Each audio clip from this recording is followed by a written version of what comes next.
Catherine, Duchess of Cambridge, is really riding high right now in the popularity stakes.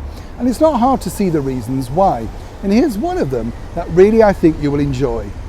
Hi, good morning, Neil Sean here in the very heart of London. Hope you're keeping well as ever. Nice to see you one and all. I don't know about you, but when I think of Catherine now, I think of how she's evolved into this really confident, strong, beautiful woman. I mean, she's always been good looking, but when you saw her at the Bond premiere, that was something else. And she has a certain style now, a certain sort of confidence that was obviously lacking in her younger years. And when you go to these events, as I am lucky enough to do, and you see her taken to the podium to give a speech, it's with a lot of authority, a lot of confidence. And I think that's what's really coming through. People are enjoying seeing her, and in particular what she's got to say. Also regarding her many charitable events and things that she's associated with. But of course it's the fun stuff too that people like to know about. Now, as we know, Catherine herself is incredibly sporty. According to old school records, she could have been an athlete of some substance. That's another thing me and her have in common, obviously. But on a serious note, we know that her pastimes include tennis. She is a bit of a fixture every year at the Lawn Tennis Championships, Wimbledon.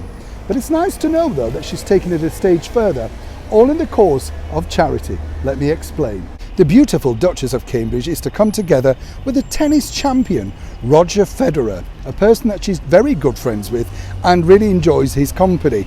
Obviously their love of tennis is another thing, but I think really they just bond as people. It's one of those things. So on the 22nd of September this year, they're both going to lead a brand new fundraising incentive. Now, Catherine and Roger will appear at the Open Practice Day at the O2 in London, where the tennis superstars will practice on court in front of members of the public. All funds from this event will go to Catherine's charities, but it's a great way of getting people involved. And as Roger said off camera, he's now going to practice even a little bit harder because he realises just how competitive Catherine has been. But isn't it interesting, the day that she decides to release something positive and doing good for other people, that then there's a spoiler comes out seemingly from nowhere. This all centres upon the fact that William and Catherine have decided, after the request of our wonderful monarch of 70 years, Queen Elizabeth II, to live over at Windsor with her. And now not exactly with her, but of course at Adelaide Cottage. What's more important is they've decided obviously to leave Kensington Palace, but not totally. This will be their London base in town.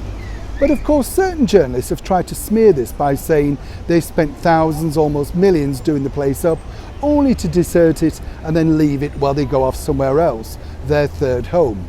They were cited, of course, Harry and Meghan and the Frogmore Cottage fiasco. Well, when you think about it, William and Catherine have lived in Kensington for 9 years, and when you look at it, Harry and Meghan barely gave it 9 minutes in Frogmore Cottage, so there truly isn't a story. But you can see exactly how the royal battle of PR continues to go on. My advice would be to look out, support Catherine on September the 22nd, and I'll bring you the ringside report of exactly who beat who. But more importantly, how do I think, Roger or Catherine? Seemingly right now, I would actually say if I was Roger, get practicing. Neil Sean in the very heart of London.